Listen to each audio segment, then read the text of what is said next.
Sure, sure. Yeah. Okay, Dipsankar, what is Mona Lisa? You just ask her to introduce her, then only you can start. So Mona Lisa's net is not stable, so I will introduce her. Yes, yeah, you can. Oh, okay. So good afternoon, everyone. Thank you for joining once again. And this will be our last session for this day one of our summer school. Today's topic will be speech processing for healthcare applications, and it will be taken by Dr. Govind D from KL University. I am delighted to introduce Dr. Govind D, an esteemed academic professor and researcher dedicated to advancing AI in speech audio and computer vision.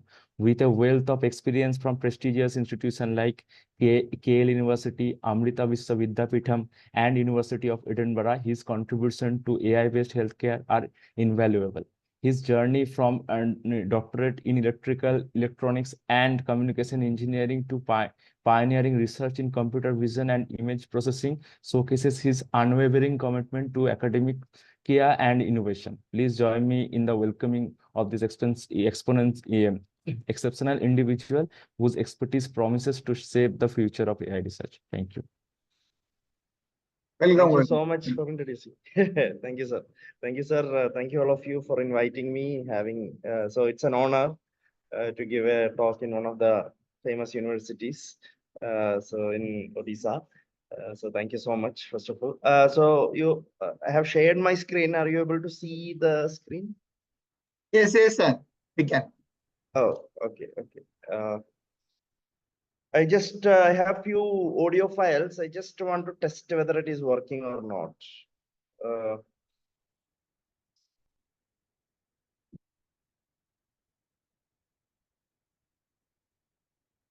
Can you hear this? No, sir. I think you have to share the audio also along with this one. Okay, I'll just unshare again. I will share it. Okay. Yes. You just share it, and along with that one, you have to share, I think, multiple files like that audio file as well as that one, and share audio option is there at the time of right hand side. Okay. So share sound. Yes. Yeah, share sound. Okay. And multiple this screen also you have to share, I think. Okay. Audio file as well as this PPT.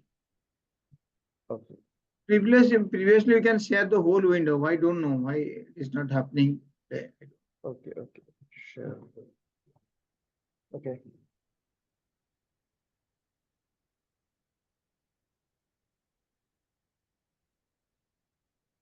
Author of The Danger Trail. Can you hear Philip this now? Yes, sir. etc. Yes, sir. Yeah. It's all right. So we'll proceed with the talk.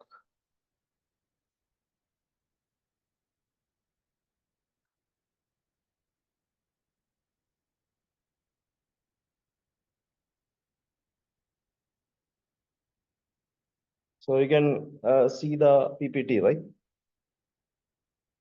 Yes, sir. Okay. Yeah. So shall we begin? So today's talk is on speech processing for healthcare applications. So in this, so I predominantly these days for the last 3 years, I'm specifically working in the healthcare applications of speech. Okay, so I could see that morning, I think Prasanna sir has given a basic introduction to overall what is happening in the speech processing area.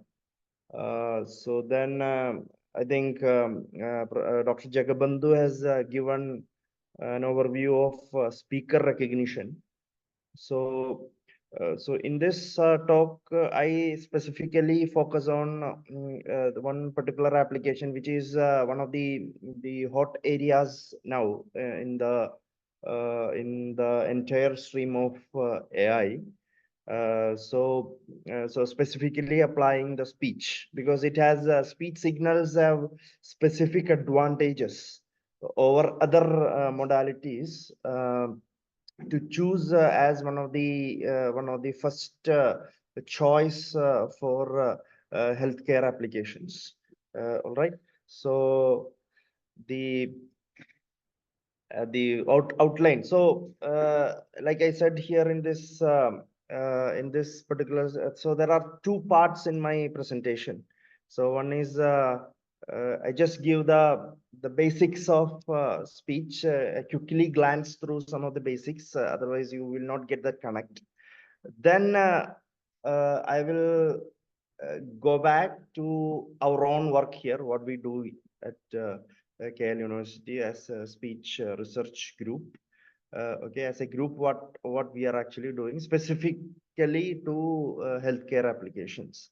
So we are carrying out few projects. So I will just introduce, and I will focus on I will take one case where we have applied some processing. So we have made a few systems here. So as a proof of concept, I will just give a brief introduction towards what we have done. Okay, so that's the basic agenda for this particular talk. So like I said, I think you must have already knew about the speech signal about. So the information content. So what makes it so, what makes it so special? The Yes. speech signal. Not the best, the strongest. Yes, the one that can. Okay. So with respect to the information content of speech signal, for example, if you have a 1 second speech utterance recorded with you, so what are the information present in that signal? For example, I'm going to Delhi, you're recording my voice. All right. So what are the information content with respect to what are the different types of information present in that particular 1 second or 2 second speech? Okay, so first one is actually like the bullets are showing here. The first one is actually the message, right? So there is a message. So what is a message here? I'm going to Delhi. So that is a message. Okay, what are the other information? So the language information is there, or the speaker information. That is one of the evident information that is present actually. So speaker information, right? Then accent information is there, and also language information is there. So what is the language? So I am going to Delhi. Language is English, right? So I'm speaking in English. Then accent information is there. So accent is actually one of in India, we are speaking a lot of many languages. So when you speak English, there will be, dialect information or accent information, which will be caught in the recorded speech, right? So for example, in my case, I am from Kerala. So obviously when I speak English, there will be, my mother tongue influence, Malayalam influence, a Malayali speaking English like that, the speech will be my speech, which will be when you hear it. Okay, so that is the influence of the mother tongue. We call it as accent. And also within a language, for example, if you consider in Kerala various places, for example, I am from Thrissur, middle Kerala. If you are actually somebody is actually speaking same language, Malayalam itself, from Trivandrum, the accent will be a little bit different, even same. So you can easily distinguish. For example, in the case of Odisha, there will be Parampuri accent will be there. Then Bhubaneswar, we have a different accent.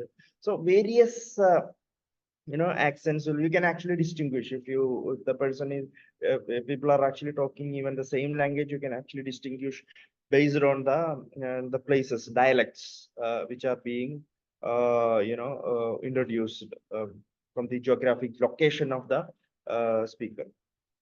So another information, not limited to these are the evident the information that are evident in the speech signals we have. Another set of information, but these speech signal is not limited to these sort of information. We have other information such as emotions. For example, I am actually a little bit tensed. So those, for example, a person is actually giving a student is giving a seminar. A UG student is giving a seminar.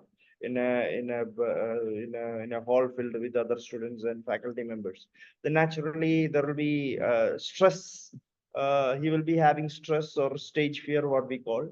So that will be modulated or embedded in his speech when he is delivering a kind of presentation. Okay, so that is a stress actually. So we can call in different ways. It could be a stress or it could be emotion. For example, if I'm angry at somebody in the class, if the students are actually not listening to my class, naturally I'll be raising my voice. So I will be angry. So that will be, will be, the that effect will be there in my speech. So all those informations are actually present in the speech signal. So with respect to today's talk, I'm dealing with the healthcare applications. So in the healthcare applications also, for example, if I'm not feeling well, it will be, for example, if I have some cough and cold. So when I speak, that will be affected. Okay, for example, if a particular patient, so what we are actually dealing with not cough and cold cases. So for example, in the during the COVID times, when COVID is people were actually developing. For example, in IAC, the LEAP lab has developed a COVID a kind of speech analyzer for detecting the COVID. Okay, they collected some few speech samples and they developed a system to detect the COVID, and it was actually giving more than chance level a good accuracy in the COVID this one estimation. Okay, so these are all some of the applications and which exploit the information that is present in the speech. Okay, coming to the application, so we have discussed about what are the information that are present in the speech, and now we have to think of applications which exploit these information. Okay, first one is actually there are broadly these applications are classified into two. One is a recognition application, other is synthesis application. So in the case of recognition application, so what is happening is so we recognize something. For example, in my speech, all right, there is a message. I'm interested in message part. Okay, so for example, I'm going to Delhi. So that is a message that is being spoken in the speech utterance or speech clip or audio clip that I have. So I'm interested in decoding those messages. So in that case, the application is actually known as speech recognition. So like in my previous session of this particular workshop, it was taken by Dr. Govind D. So he, I think he might have dealt with speaker recognition. So what is speaker recognition? I'm not interested in the message part here anymore. But I'm actually interested in who is the speaker. So I want to know who had spoken in that particular audio clip or speech waveform. Then we have to go for the speaker recognition. So we have to identify, we have to recognize the speaker, who is the speaker. Okay.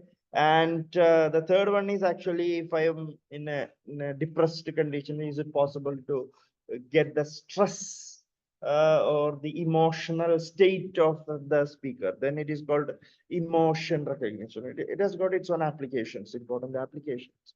Okay, so for example, if I'm stressed up, okay, for example, if a patient is there, so he is actually he is depressed. So what is the level of depression? By analyzing the speech, we can actually recognize the or classify the levels of depression. Okay, so that is quite possible. Now, synthesis applications. Synthesis application is like just the opposite of recognition. For example, in this case, we are actually generating the voice. The previous application, recognition application, what we do, we are actually recognizing what is being told in the speech. Okay, for example, in the case of speech recognition, we are going to extract the message part. But in the case of speech synthesis application, the text will be the input, and you have to generate the speech. You have to generate the speech. So the previous application, as a contrast, I will tell you, in the previous application, there will be input is the speech, and the output is going to be a message. In the case of speech recognition, that means a speech to text.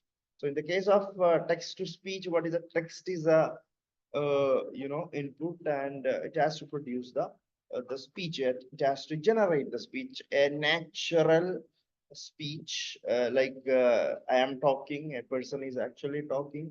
The system has to generate in that quality. Okay, a high quality speech has to be generally what we call it as these to assess the quality of the text to speech system. There are two parameters. One is actually known as intelligibility, and second one is the naturalness. Intelligibility means when you are actually typing a text, I'm going to Delhi, your system should also generate a speech corresponding to that message. For example, if it is actually generating a speech file which is telling that I'm going to Bombay instead of Delhi, then that system is actually the intelligibility of the system is very poor. That means the system is quite bad. Okay, so we cannot use that particular system. The second one, what we are actually doing is what we are considering is to check the quality of the speech synthesis system that we have developed is what is that the naturalness, how natural your system is generating the voice which is close to the human speech. Okay, so that is actually the what is known as naturalness and naturalness. Okay, so sometimes some systems will produce robotic speech quality. If it is robotic, we can easily distinguish the fact that it is from a robot. It's a machine generated. So nowadays, if you are actually considering the voice of or the voices generated by various machine learning or deep learning algorithms, it is almost very close to what is that to the human speech, how a human is actually, a chatbot is actually generating a bot is generating the sounds, which is very close. It is common nowadays in most of the portals. So they're all generating a voice which is very close to the human beings. Okay, and in the case of synthesis applications, we have a number of supplementary applications such as speech enhancement, voice conversion. I'll give examples of those. So to summarize what I have told with reference to the applications, so one is actually known as, see, there is a message here. Author of The Danger Trail, Philip Steele, etc. All of you can hear this, right? Can you Yes, hear, sir. right? Yes, sir. Yes, sir. Yeah. So what is the input? So this is a recognition application. The input is speech. So something like this is given.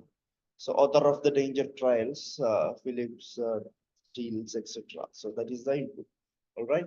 So I'm interested in the case of speech recognition. It has to be converted to text. So the output is going to be this.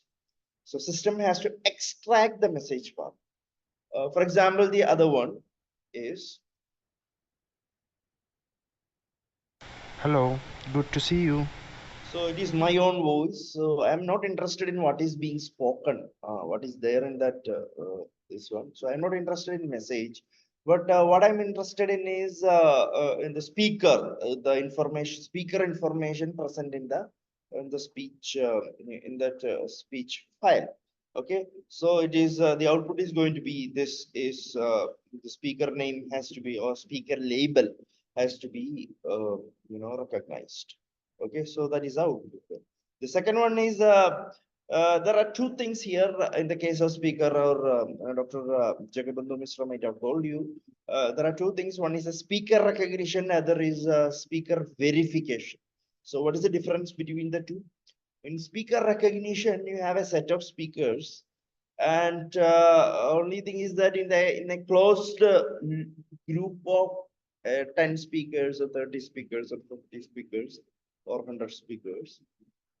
So the system will be expecting one among all these, one among the group, one person among the group will be testing the system.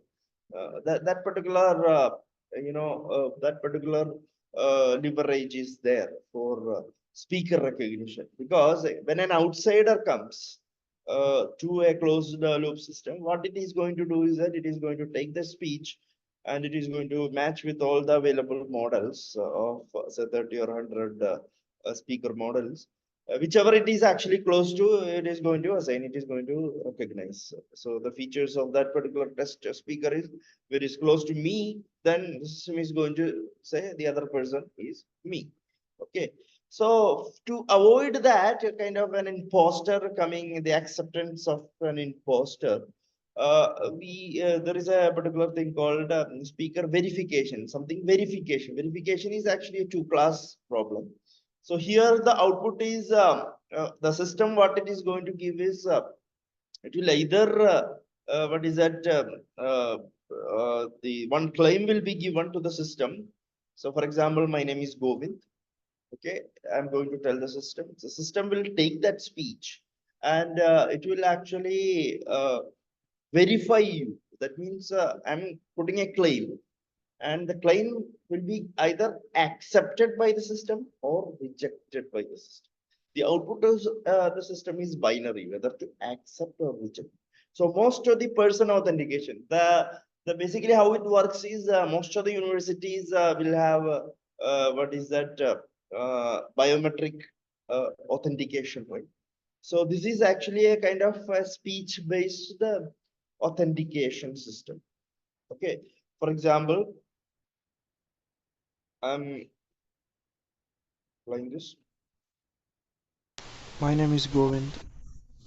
Please open the door for me. So assume that there is a speaker verification system installed outside a particular lab or a class.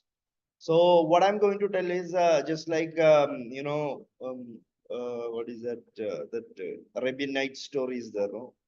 Alibaba's. So what he's going to tell is in front of the cave is Kulja Simsim. He'll tell.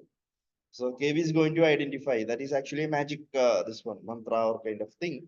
So the cave is going to identify that particular voice, and it is going to verify whether it is correct or not. Then if it is correct, then it is going to open, right? So there is no speaker verification involved there, but that is actually the process of verification and authentication.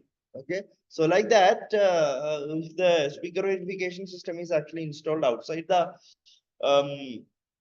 door of a lab or a classroom. So every student or a faculty entering the room, the lab has to get verified by the system. So please open the door for me. So what it will do is it will take that speech, it will extract the features, it will match those features with the models it has. So if it is going below a threshold, it is going to reject. If it is very likelihood is actually more, then it is more likely that person is actually inside, so person get accepted. Okay, so that is the basic idea. Now coming to the other parts, the synthesis part, like I said, it is just opposite to the recognition. For example, in the previous case, input was speech, output was message or speaker or whatever it may be. So in the case of speech synthesis application, so what we do is the input is text here, the output is actually generated speech. Speech is actually generated. Okay, so for example, in this case, epochs occur periodically in voiced speech and periodically or randomly in unvoiced speech. So this is the input text here. So system has to generate. So what is it? Epics occur periodically in voiced speech and randomly in invoiced speech. So this is my own speech synthesis. It is speaking my own voice. Basically, it's the quality is a little bit bad. It's an old speech synthesis system. That is what which I used. All right. So this is so naturalness is very poor because it has got a lot of glitches in between. So it is discontinuous. So we can one can easily identify it is not natural. Okay. The other one is the other application of which comes under the category of the synthesis is speech enhancement. So speech enhancement has various aspects. For example, if your signal is like this. Speaker verification is the process of accepting or rejecting the identity claim made by a speaker. So I think you remember the voice. Whose voice is this? Anybody can tell? It's the first speaker of this workshop, right? Professor Prasanna. So he was my PhD guide. So this is actually his voice. So what is the speciality of this voice? I'll play it once again. Speaker verification is the process of accepting or rejecting the identity claim made by a speaker. Okay, so this speech signal contains noise. So the speech enhancement application here is to remove the noise, to enhance the speech against the noise present. So you can see. Speaker verification is the process of accepting or rejecting the identity claim made by a speaker. Okay, so you can see that that particular output is better than the noisy input, right? So that is the this thing. So then another point is you can see if I play this. Many factors influence speech intelligibility. So as you can actually see that this particular file has, compared to the first one which I played, this contains what is known as a reverberation, echo kind of thing. So how the echo comes when somebody is actually speaking in a hall where the sounds are getting reflected. Then the record, if you're recording using a device such a sound, then the sound will be a little bit spreading, will be there. It will not be that much it is not that we will not be pleased to hear that those kind of sounds. What we have to do is that we have to remove that reverberations present. So it is actually known as a de-reverberation of speech. Okay, so Many factors influence speech intelligibility. right. So basically, there are plenty of algorithms. There is no specific algorithm. We have to use a specific algorithm to enhance. It's not like that. There are plenty of algorithms. So some algorithms will be suitable for something. Some will not be suitable for things. For example, some cases spectral enhancement will work at the frequency domain. Sometimes it will not work. Nowadays, deep learning based enhancement is a autonomic coders are actually used for enhancement. Some AI based system for removing the noise from speech. Another one is actually this will be more interesting. Another scenario where you need enhancements. System consists of two phases. First, the input text is processed to obtain the sequence of basic speech units. The second phase synthesizes speech from sequence of basic units. So what is the speciality of this speech? Because this speech contains multiple speakers, right? So speech has there are two speakers speaking together. So one is a male speaker and other is a female speaker.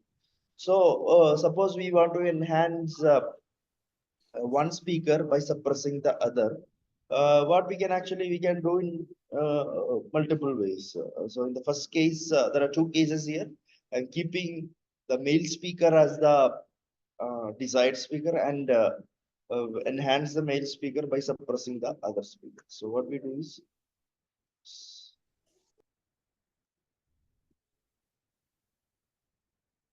System consists of two phases. First, the input text is processed to obtain the sequence of basic speech units.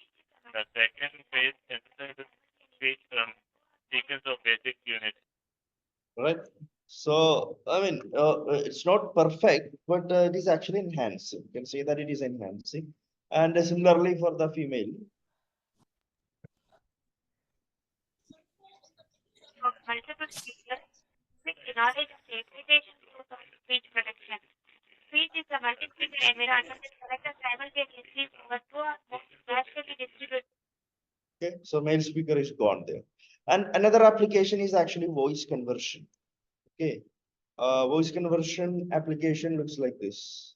Not at this particular case, Tom apologized Whitmore. So there is a female speaker speaking in English, all right?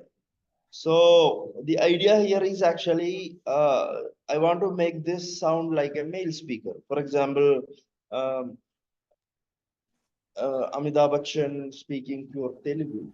Okay, he may not be knowing Telugu, but is it possible to bring the Amitabh Bachchan speaker characteristics and impose on a particular Telugu speaker who's speaking fluent Telugu? So what will be the result? It will be like just like a Telugu speech or any language speech, which is spoken by Amitabh Bachchan.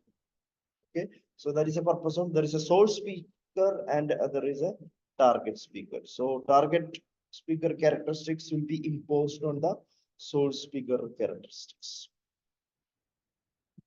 So what we do is that we'll do like this.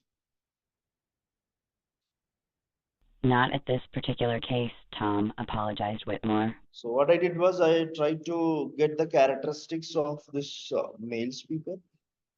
This is a test recording for speech manipulation and duration manipulation. So I'll try to modify the characteristics of this speech to get the male speech quality. Okay, so I hope it is clear to you as of now, because why did I show these are the basic application which will be this application won't change if you want to apply in healthcare. We will be applying these techniques only in a different way. Okay, that is the reason why I'm actually showing all this.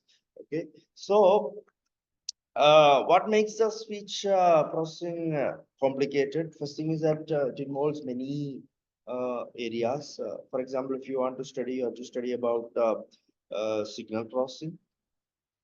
Okay, the speech signal. We are acquiring or recording the speech as a signal. Okay, then physics. Physics is involved. Actually, physics is means acoustic properties. How the speech is produced. The speech is produced with the help of airflow. So there are some acoustics involved, which is a physical based on some physical principles. So we need acoustics have to be studied. That means the physics of the speech production has to be studied. So then pattern recognition, if you are actually employing the speech using if you want to apply the pattern recognition techniques to extract some information, so you have to study that one. Sometimes speech will be used for communication application. For example, if you are actually using if you are developing a mobile application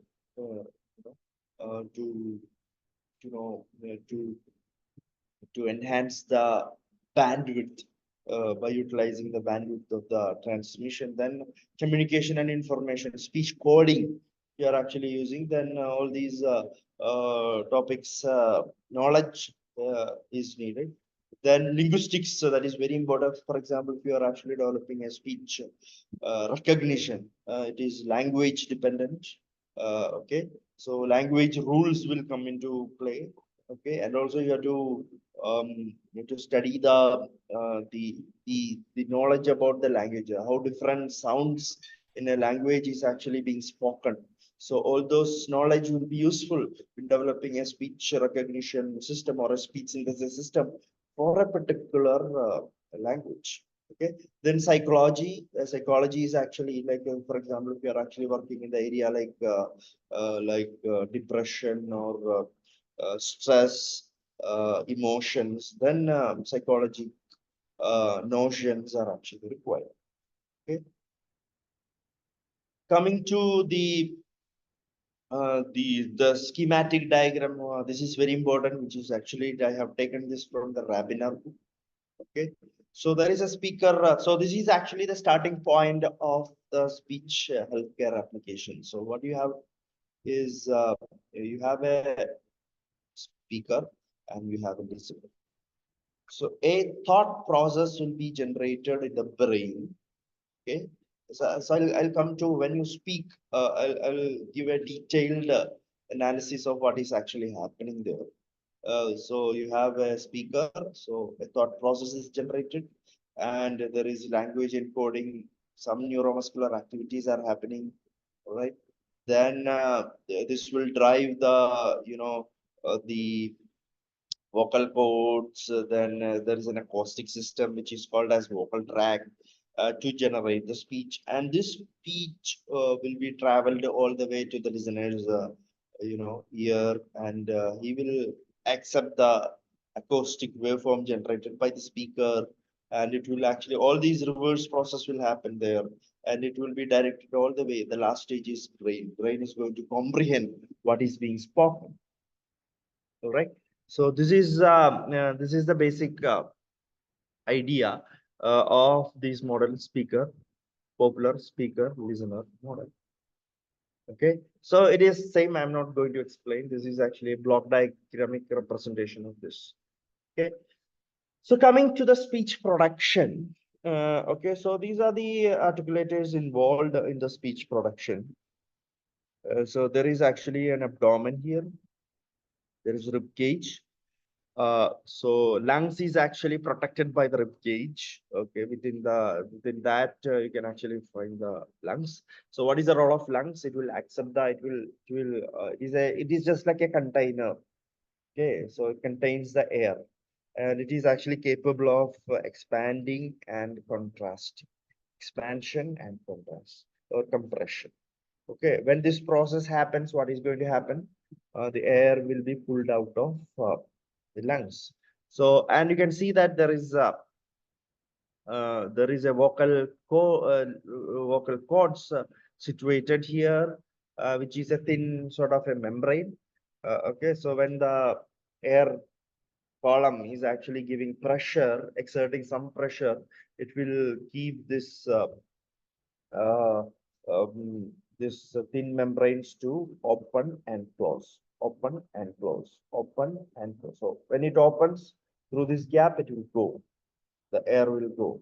So air will reach. So this periodic vibration, now the vocal folds will happen. Okay, so it depends on the sound also. So what sounds are to be produced. For example, in some certain vowels, voice, we call it as voiced sounds. In the case of voiced sounds, the vocals, there will be periodic vibration of the vocal folds. For example, in the case of certain sounds are actually unvoiced. For example, just like a noisy, breathy kind of sound when we produce. For example, f, four, okay, six. So these are all s. S is actually sort of fricative sound. There is no vibration of the vocal folds. Okay, just like it's a noisy kind of sound. Okay, so that is actually the speech production mechanism. So you can see that the air columns will be modulated here. There are so many articulators above the vocal folds, which is actually called laryngeal region or a pharyngeal region. So this is larynx and pharynx, then oral cavity. Oral cavity, you have so many articulators such as palate is there. There is a nasal cavity which is coming parallel to the oral cavity. You have lips, tongue, jaw. All those articulators contribute to the speech production. Okay, so this is the basic idea. So you have a lungs here, a mechanical, an equivalent mechanical system to produce a speech. So these are all important in the case of healthcare. So these kind of uh, approximation or blocks. So speech will be analyzed based on the blocks. Okay, so there is an air volume, and you can see that vocal cords are there. So this air volume is adjusted. So when the air pressure is adjusted, air will go, it will exert some pressure beneath the vocal cords. It will keep, it will open and close. and when it is open, the air column will pass through this. There is a cavity here, pharynx cavity. Then through the pharynx cavity, it will give some resonance. We call it as resonances. So the resonances will be carried over to this mouth cavity. In the case of nasal sounds like ana, amma, na, nga. So all those things are actually all to produce all those sounds. Nasal cavity is required. So if those sounds are coming, this will be active. The sound, the air will be passing through this nasal tract. Okay. So other sounds only passes through the mouth cavity. Okay. So these are the basic representation, a mechanical equivalent of a speech production system. So when we use a mic and record a signal, and it looks like this actually. So these when we record what we are getting here is the amplitudes representing the voltage variations as an electrical waveform we are actually getting. So there is time here in the x-axis, time axis, and the y-axis is the amplitude variation. So this is actually known as a speech signal. Okay, so coming to the speech production. Okay, so what is happening is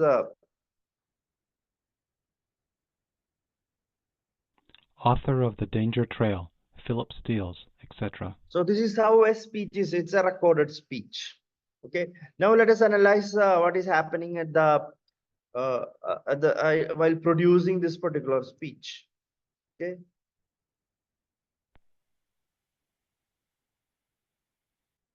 So you can see this video. So what is this video? No, sir, video is Video is not visible.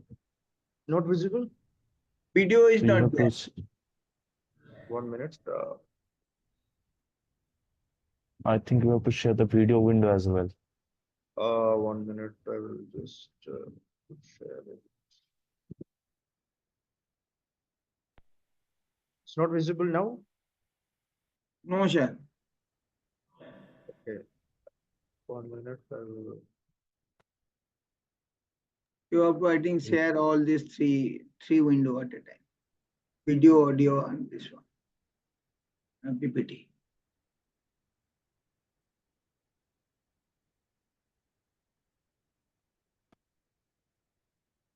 Now? Yes, visible. Okay. Okay. So this is the process of this is the video of opening of vocal cords. So when when the air pressure from the lungs are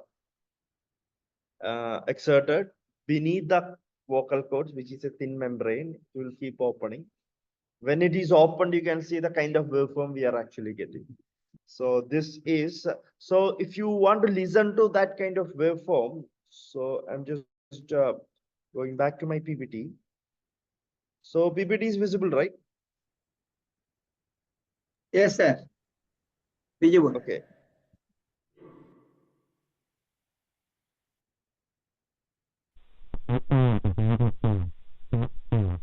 Are you able to listen to this?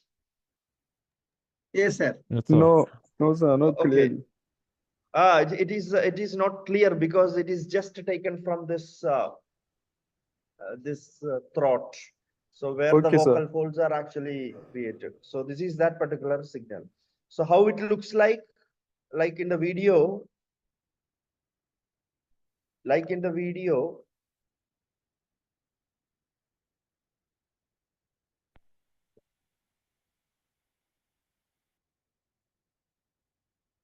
so you can see the video, right? So you can see the bottom signals. Yes, sir. So when you can see a peak here. So this is the signal that we are getting that you have listened to just now. So what is the speciality of this signal? It is called the glottogram. So once you differentiate the glottogram, you can see a peak here, a signal like this. So this signal is actually, this is actually known as a glottal form derivative.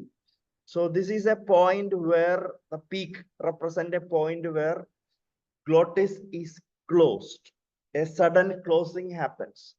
And you can see that the interval between this closure and the next closure is actually known as the pitch.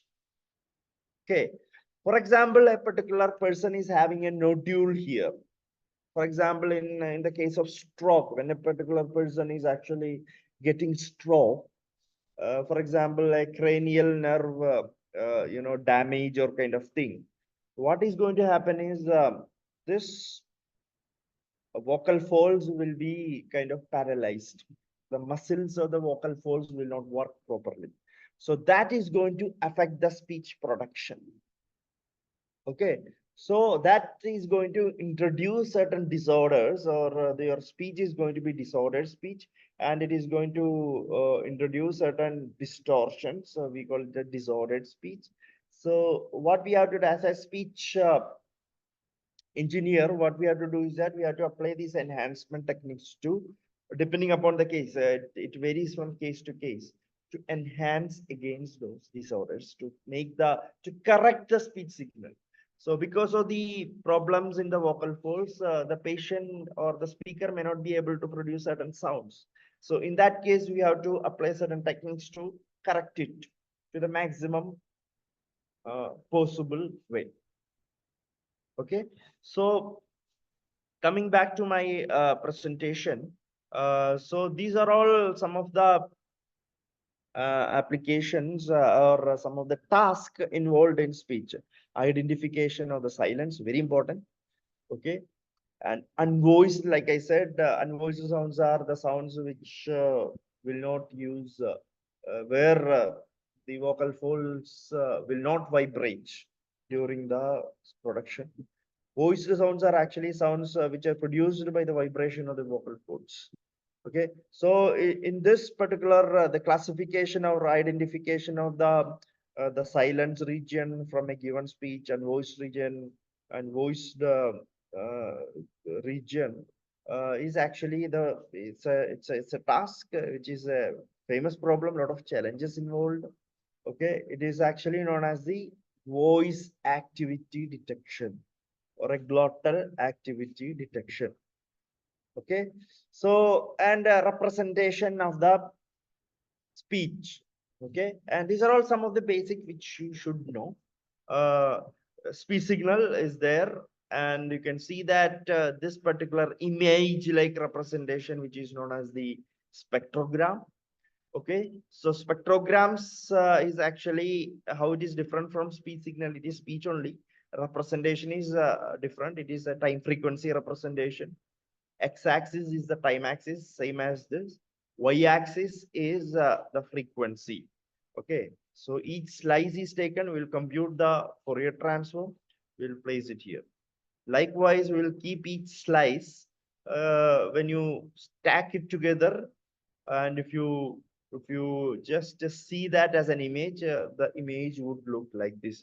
So a lot of information is actually present in that, and there is two types of signals are there. Two types of spectrograms are there. One is a narrowband spectrogram, other is a wideband spectrogram. Okay, so wideband spectrogram is mainly used to analyze the large variations like vocal tract variations. So you can see that it is you can see these striations, which are actually vertical striations. You can see those dark patterns here. So this is corresponding to each sound. Okay, so that will be, a system is going to decode those based on these pattern. A pattern recognition system try to match the pattern with the corresponding sound units. Okay, then you can see that this horizontal striation, which is actually representing the pitch contours in a kind of, or the intonation contours of a given speech signal. Okay, and this is another representation which is actually again time frequency representation, not like a spectrogram. It is actually a smooth representation of the speech signal in the time frequency domain. Okay, coming to the Indian context of speech sounds. One is the speech sounds other than vowels. We have different sort of representation like this. So you can see that UVUA, that means unvoiced, unaspirated, unvoiced, aspirated, voiced, unaspirated, voiced, aspirated. Aspirated means, for example, if I'm producing a ka, a sound called ka, and ka, what is the difference? Ka is unvoiced. When you produce that k, vocal folds are not there, so it is unvoiced. What is it is unaspirated. When you keep that your hand here and you produce a sound ka, air is not pushed out of your mouth, right? You can feel that. If you don't feel that air pressure, for example, in the case of ka, you can see that you are blowing air out of your mouth, so it is aspiration is involved. So it is an aspirated sound but unvoiced.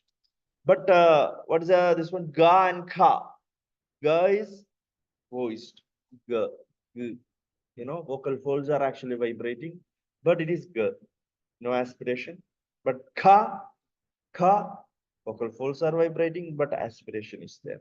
And you can see that these are all velum is involved. Velum is actually a kind of port in the oral, oral cavity, articulator. So which is velar. Constriction of the air happens at the velum. So that is why these sounds are velar sounds. Palatal sound, palatal constriction is actually at the palate, mouth palate. Okay, so that is why it is known as the palatal sound. Alveolar, another sound of so then dental is actually this one. Alveolar is actually like ta, tha, da, tha, na. Okay, dental is ta, tha, da, tha, na. Okay, so you can see that all these nasals here in the extreme left right column, you can see na, ka, ka, nga, ta, ta, ta, na, ta, ta, ta, na, ta, ta, ta, na, pa, pa, ba, pa, ma. So last column is actually the sounds which are nasal, which involves nasal branch. Okay, so any doubts so far?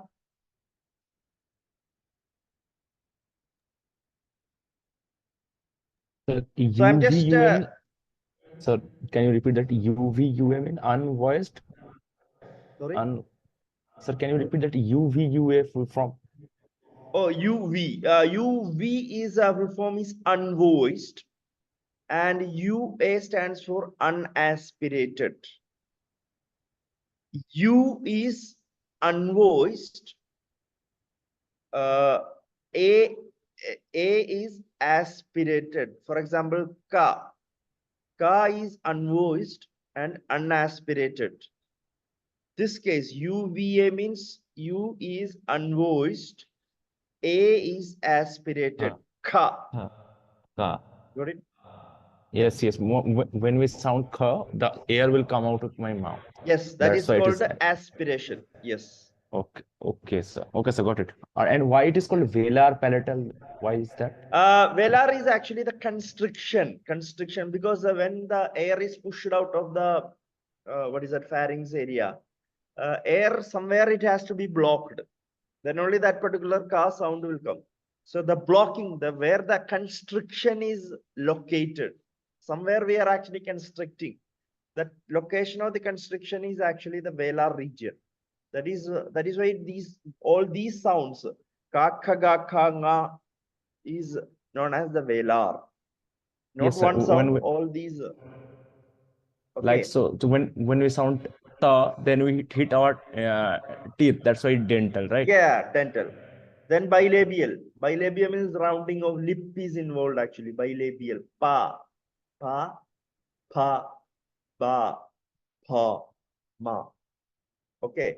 So it is something to do with the lips. Okay. Thank you, sir. Thank you, sir. Yeah. So my first part of the presentation is almost, I'm stopping that maybe after 1 hour. It's been 1 hour now. Part one, just an overview. You got the speech production mechanism. All right. So I will be going back to my healthcare applications that we have done. Sir, sorry to interrupt. One question is in the chat box. Are these in? Is that Let me are these in? open. Oh, Where is the chat? How can I access the chat? Chat. Yes. Are these in all the contexts of Indian languages or same application in this one? Whatever I have shown, this table is actually the for the Indian languages in general. Okay, it varies. Indian language itself has a lot of variability, but in general, it is for the Indian languages. For the foreign languages, the classification is something like this. So you can see that vowels, there is front vowel, mid vowel, and back vowels. Okay. So then diphthongs, it's a combination of vowels. So for example, hi, I. So two vowels are actually combined. It's called a diphthongs. Then affricates, spots, judge, church, that is affricates. So this is a application, I mean, sound classification, or we call it as phonemes in English language. Is that answer your question? Yeah, it's very clear, sir. Okay. So can I take my other presentation? It's a different slide.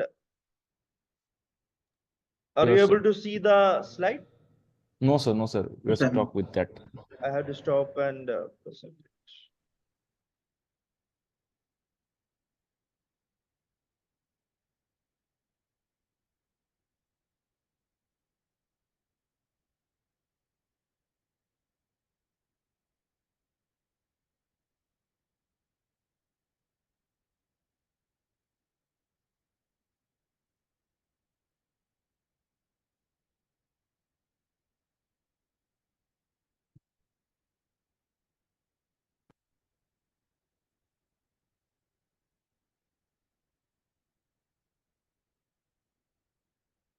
Can you see this? Yes, sir. Open in full screen mode. So, so this is one of our projects that we are actually doing at KL University. It's a healthcare project. So as you can see that these are the group involved in this project. It is not our contribution alone. So we are all engineers. So we do speech processing, but the real curation of the speech signals are done by the set of doctors here. So what we do is that we consider we deal with the patients having voice disorders, especially stroke patients. When a particular person is getting a stroke, he will have some impairments in his voice. If you talk to a person who already got a stroke, you can easily make out. So something is wrong with his speech. So in our project, which is an ICMR funded project in India. So the hospital, so we are in collaboration with All India Institute of Medical Science, which is nearby our institute in Vijayawada. So here we are actually collaborating with a set of doctors in the Department of General Medicine, Department of Community Medicine, Department of Neurology. Okay, so so this is a collaborative work with hospitals.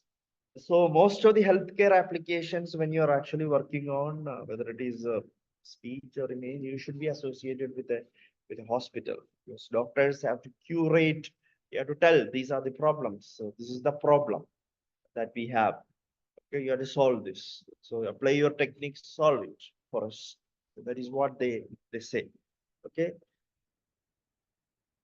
So this is our, like I said earlier, This is our group, speech research group at Yale University. So we have our head, Dr.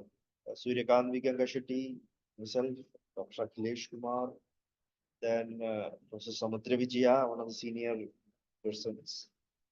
So Sir is the first person to develop speech recognition system for Hindi, 1988.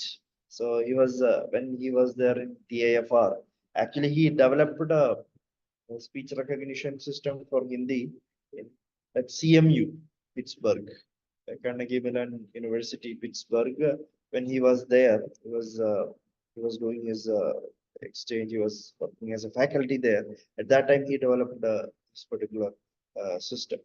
Okay, so we are quite blessed to have such a stalwarts in our group, and group is actually getting benefited because of that. Okay. So basically, I will just show you some of the one case, one patient having some disorder. So we applied certain techniques, and it was actually working good for him. Okay, so that case I will actually show you.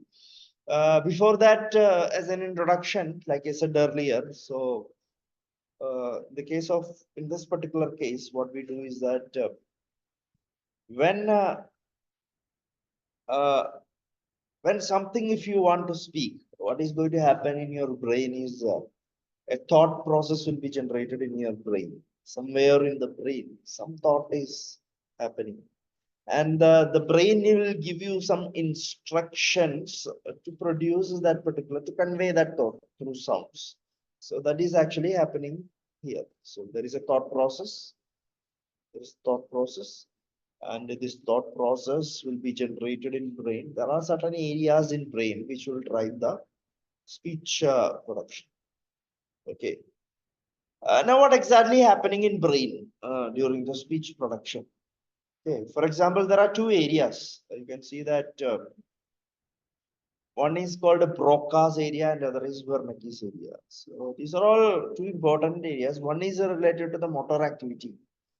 Okay. Other is what is known as Wernicke's area, something related to the comprehension. So if I'm actually showing you one pen, if I'm seeing a pen, my brain should understand that this is actually a pen. But then only I can actually speak about a pen. This is a pen. Yeah, so that area that is responsible for that particular comprehension is Wernicke's area. For example, if something is going wrong, for example, if a patient is having some issues in the Wernicke's area, we can't do anything. So speech science may not be able to help there. So we will not be able to do anything for the patient. So what we can actually do is that if a person is having some impairment related to the motor in a basic level, or mild cognitive impairment, we say, then that can be somewhat with the help of engineering tools that can be corrected. Okay. For example, the Central Board of Trustees of the Employees Provident Fund Organization, EPFO, has recommended an increase of 0.05% in the interest on provident fund deposits. So what you listen here is my own voice. I'm reading something. So I'm actually seeing a newspaper and reading. Okay. So what exactly happening when I'm reading something? So there is in the brain, what is happening is there is a visual cortex. Visual cortex will identify the reading, the text, and it will send some instruction to the Wernicke's area. So Wernicke's area is actually responsible for the what is read. It will comprehend. Then it will send instructions to the Broca's area. The instruction is actually to send the motor cortex to prepare for the speech production, to prepare the articulators, make the articulators ready for speech production. So if everything is working fine, visual cortex, Wernicke's area, from the Wernicke's area, Broca's area, motor cortex directly to the speech production articulate. So this is the information flow. Something is happening anywhere in this information network, then your voice is going to be impaired. So as I will just tell you something like there is another this is to talk about speech signals. Speech is one of the important mode of communication between individuals, and human beings produce speech based on a thought process. Generally this is produced in brain, this thought process. Okay, so if you recall the first audio that you listened, what is the difference here? What is the difference between the first audio that you listened and this audio what you just listened? The first audio is you are reading from a newspaper. Second audio is you are thinking in your mind and saying it. Exactly. So you can see a difference in the quality, right? First thing is that I'm reading something by looking at the newspaper I'm reading. So visual cortex is actually involved. Second one is I'm not using any newspaper. I'm not reading anything. I'm just hearing. I'm just thinking about something. Okay, thinking about something and recording. So there is no visual cortex there. There is no information which is Wernicke's area is not getting any information from the visual cortex.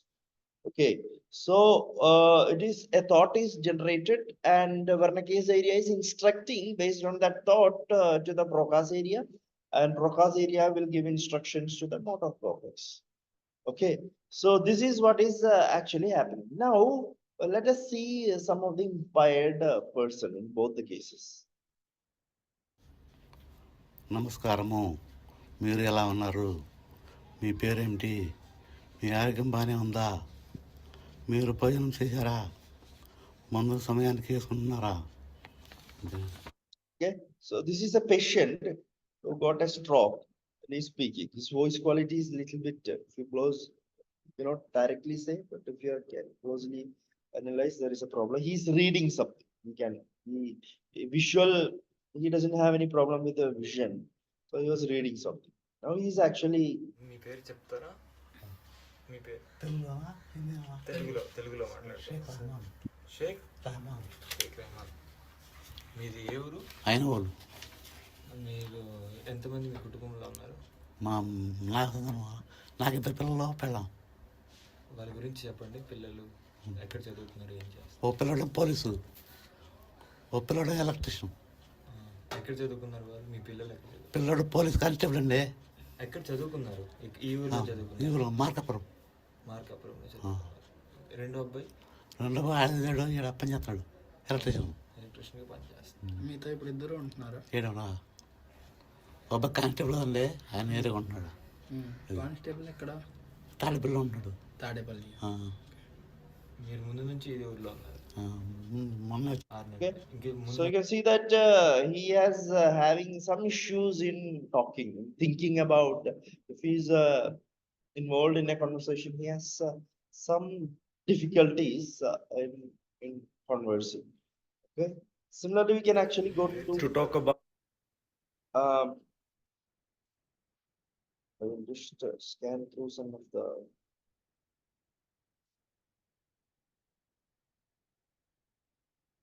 Yes. So this is one of the patients we reported from the ward.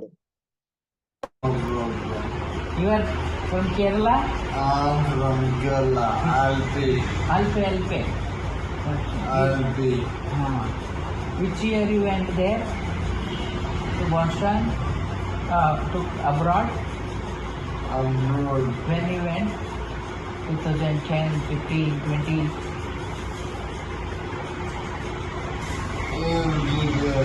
Every year.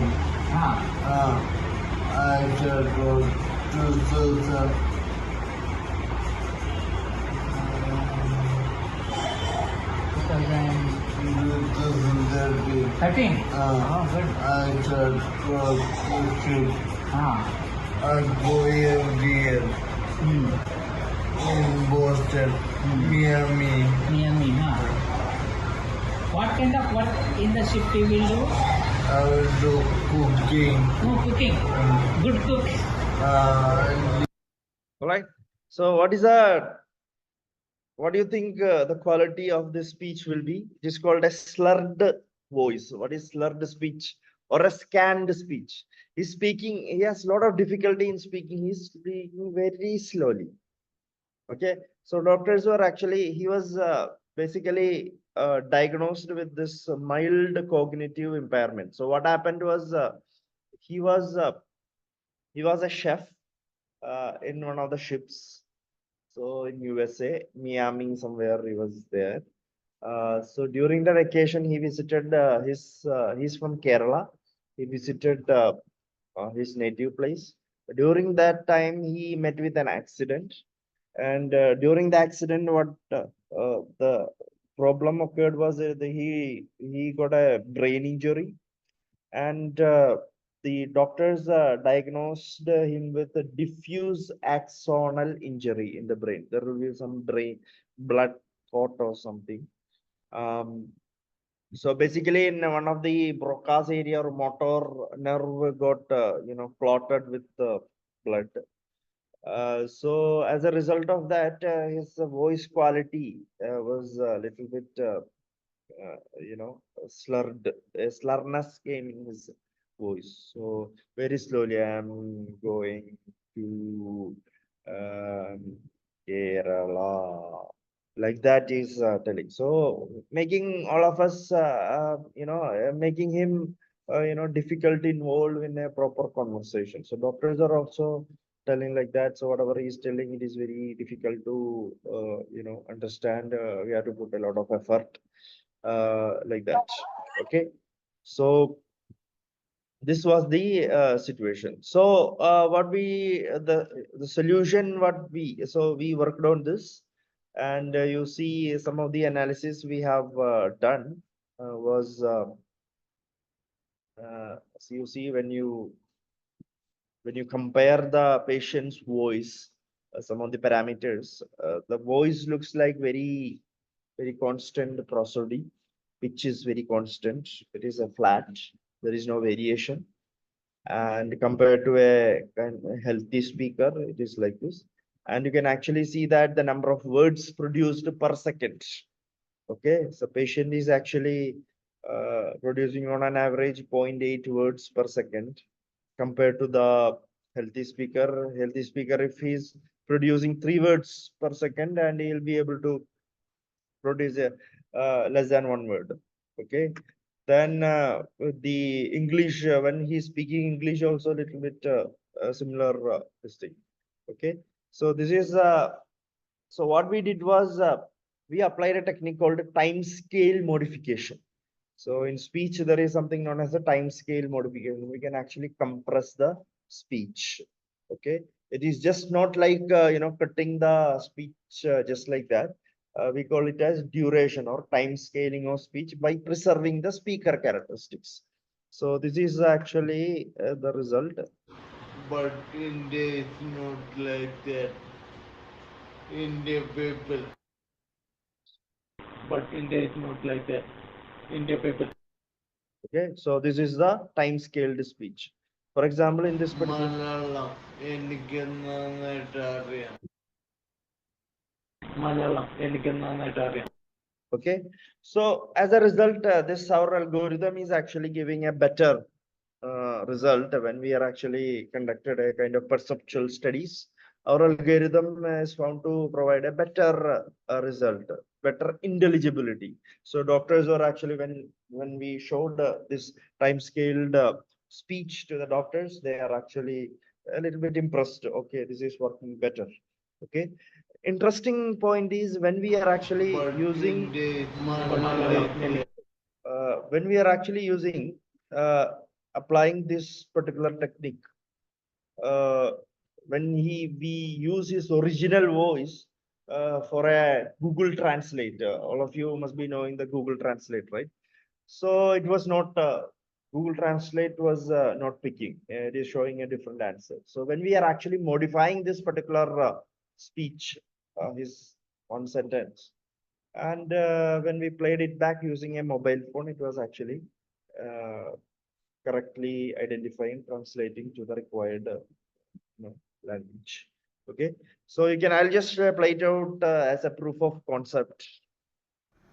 Hello. So this recording is made to demonstrate how effective is the modification of speech, especially for the patients with voice impairments. So we have collected, we try to modify the speech characteristics of speech utterance collected from a patient who affected with a condition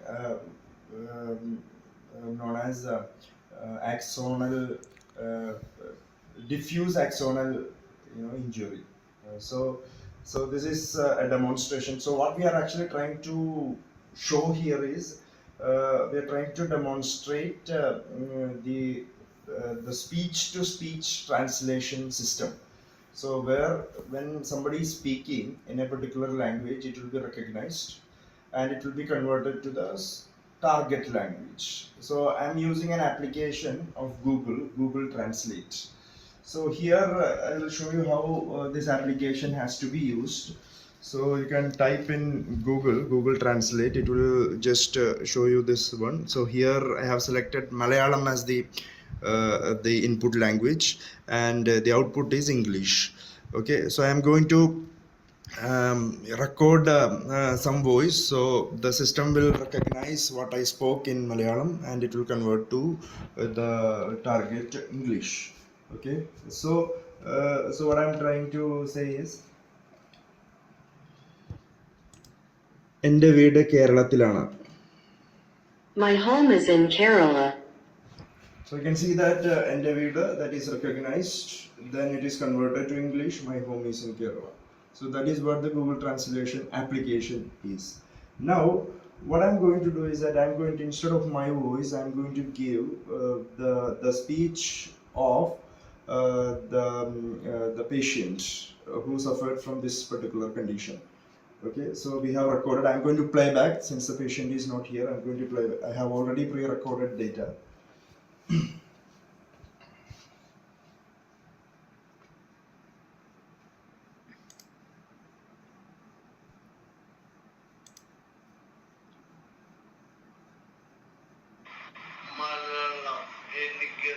Malayalam.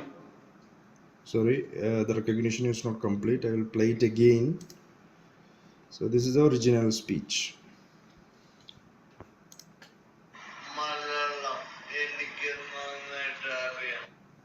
Handing over. So we'll try one more time.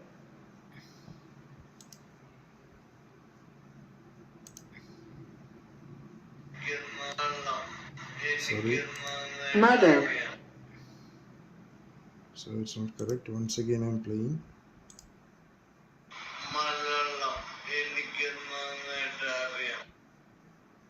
Throwing Malayalam. So we tried different times, times we tried this, try to work on this application, but every time it was actually giving a different answer, a wrong answer. Now the same speech, we have modified the speech characteristics, okay, by an algorithm. So now I'm going to play that.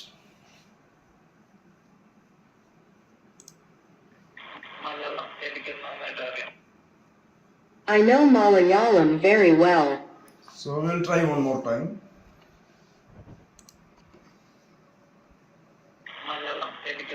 Sorry, I forgot to press the button.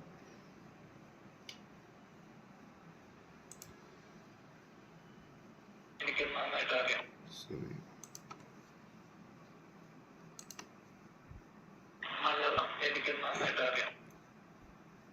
I know Malayalam very well. So this is a proof of concept. So we are not claiming that this will work all the time. It has to be explored further. Okay, so that is the basic idea. Just this demonstration is made to as a proof of concept. How important is this modification? How we can actually utilize these speech processing tools for the benefit of the patients having voice impairments. So that's all. Thank you. Okay, so this is one of the applications we have developed. Also, this we have we conducted some perceptual. So all of you listen to that thing, right? All of you could listen to this video, right? Hello. Yes, sir. Yes, sir. Okay. Okay. Yes, So sir. we have objectively and subjectively we have analyzed this particular audio what we have collected from the patient, and our method was a little bit found to improve. Even doctors analyzed this, medical group has analyzed, and you can see that better scores were actually obtained. So in a 5-point scale we evaluated a group of medical students and medical doctors, and non-medical group, that means our engineering group, they have there is a correlation between the scores by the medical group and non-medical group. Okay, so we did it for both the languages. So that person was actually speaking in English also, even though the mother tongue is Malayalam. So both the languages were evaluated. So our algorithm were actually working well for him. Okay, so that is the basic idea.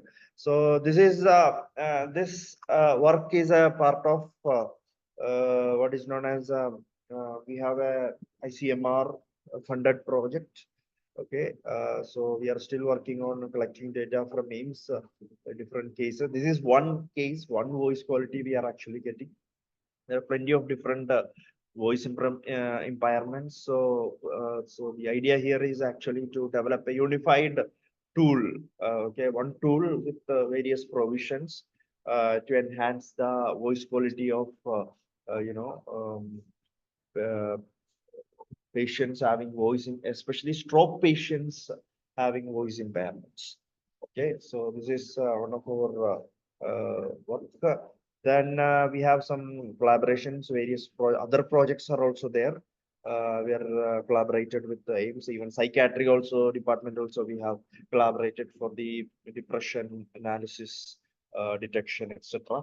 Okay, so these are our work, and also we have some you know abroad collaborations with DIAP Labs, Switzerland. So we have Dublin, you know, Airlines. We have some collaborations. We combinedly publish the papers. Okay. So this is our. This is so. I'm with that. I'm just closing my presentation. We can actually discuss if anybody wants to you know, discuss about this, we will have discussion. Is that all right? Yes, sir. So, yeah. 1 minute. Yeah, tell me. So can you discuss about how it is actually working, and can you give us an idea about? Sorry? And I mean, you have demonstrated the whole thing. I mean, how the speech which was slurred, it was improved and enhanced, and the speed was increased. So I'm just asking how it is done. Can you give us an overview or idea about that? Yeah, so sure. Basically, I did not go into the details of the algorithm that we have used. It is a common technique, what is known as the time scale modification. So this is what is known as the time scale modification. Time scale modification means there are two things: pitch modification and time scale modification. So where in time scale modification, the duration of the signal will be reduced.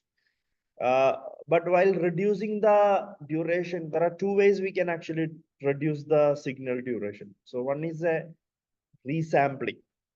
So if you have a signal with some sampling rate, you can actually you can reduce the sampling rate. Okay, that way you can actually reduce the duration, but that will introduce a lot of distortions. But where here what we do is that we are keeping our there are the speaker quality is actually maintained. We are not touching the speaker quality. So in the case of resampling, the speaker quality will be distorted. Okay, so how we are actually doing is that we are there is something known as the pitch synchronous and overlap add. So there is a first of all we have to estimate the pitch of the given speech. Once you estimate the given pitch markers, around the pitch markers we have to modify the samples. So in the case of if there are say 100 pitch cycles in a given speech signal, in the case of if you want to reduce the duration, what we do is that 100 pitch cycle, if you want to reduce it by half, what we do is that 100 pitch cycles, every alternate pitch cycle will be deleted. If you want to increase the the duration by double, if you want to double the duration, what we do is that if you have 100 pitch cycles, every pitch cycle will be repeated. Okay, so here important thing what we have to do is that pitch synchronously we have to do. That is the difference in the case of sampling. So in the case of how the sampling rate is reduced, we have samples.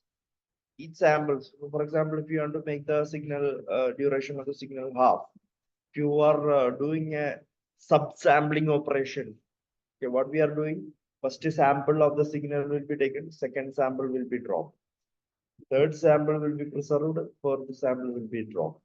So this here it is, we are not doing like that. We are actually pitch synchronously, we are taking the pitch cycle as it is. The next pitch cycle will be dropped, will be deleted. So here the advantage is we are not losing the speaker information. The important speaker information will not be lost. So that is only idea. Okay, so what I suggest is we took it from our we have published our paper in Speakom, maybe yeah, this one, see the bottom. So I'll be sharing this PPT. So this is the paper. Maybe you can actually refer for getting more details of the algorithm which is given in this. Is that fine? Yes, One sir. more question. So you have said pitch cycle is there. So pitch cycle, you have said that one where the glottal movement is happening. I mean the vocal track is opening. Yeah. So in between the time between the both vocal tract opening, that is the pitch cycle. So we are reducing that. Yeah, not vocal tract, vocal cords. Oh, yes, sir. Vocal cord, yes, sir. Vocal cord, Yeah. yes. Okay. So that is the pitch cycle. So that can be estimated from the speech also. So here we are not using the glottis, whatever I have shown the video, that signal is not available. So pitch can be estimated from the speech using different algorithms. Okay, so that is how first we will do the pitch estimation from the speech signals. Here for this person, the motor nerve was disturbed, so his glottal movement is not happening correctly. So glottis is working fine. Only thing is that it is little bit the glottal vibrations are slow. He doesn't have any problem with the articulator, this one, but his quality we have adjusted. Voice quality has adjusted. That was I am asking. I mean, his articulators are correct. That means the sound he wants to produce are producing, but the rate is low because of correct. Thank you, sir. Got it, sir. Yeah.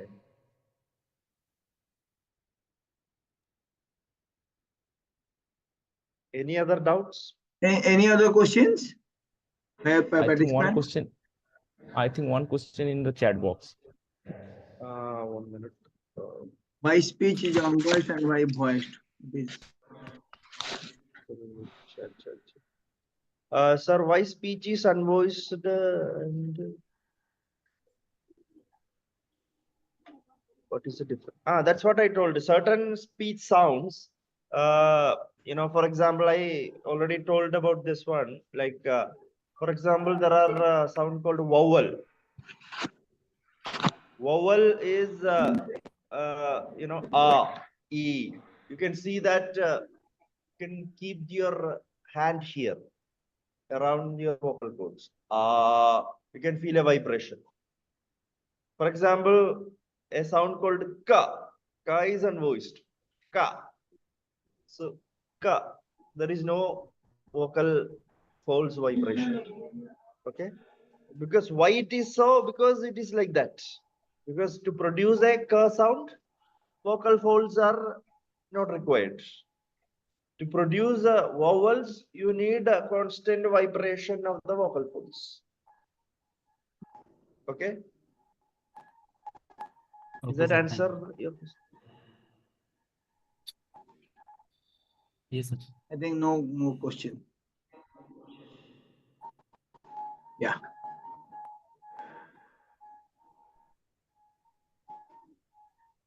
Yes, sir. So you got this. Sir, you got this project when, sir? You got this project from ICMR? ICMR last 2023. 20. September. Good projection. Yeah. Okay, sir. Then I think we'll stop here. And definitely, Yeah. Maybe I will discuss on 10th. 10th also one more session is there. Yes, yes, I know. Yeah. Tomorrow, I think, Monday in the second, this time only, 3 to 4:30. Yeah. Maybe we'll meet that time. Yes, again we'll meet. Fine. Okay, sir. Thank you very much. Sir.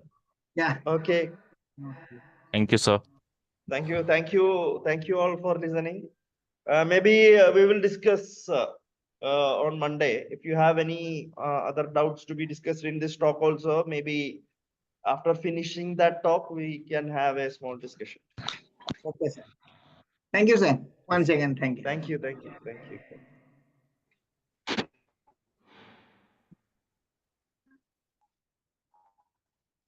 Sir, can you send the attendance link for the last 2 classes also? No problem, Akashdev. Okay, you can just fill it here. Thank you. Yeah.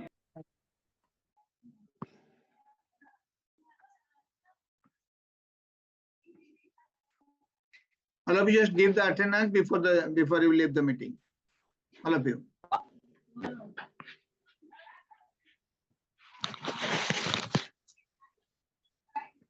Quickly give the attendance before you leave the meeting.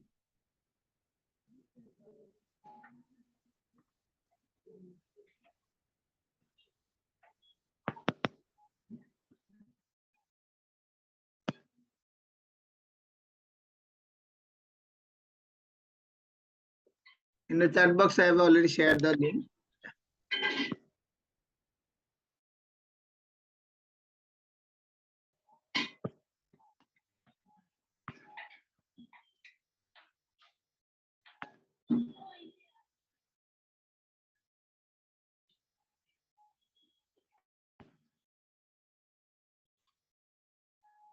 So tomorrow and day after tomorrow, there is no class. Again on Monday, we'll meet. Okay. Thank you very much then. I'm closing the meeting. Thank you. Thank you, sir.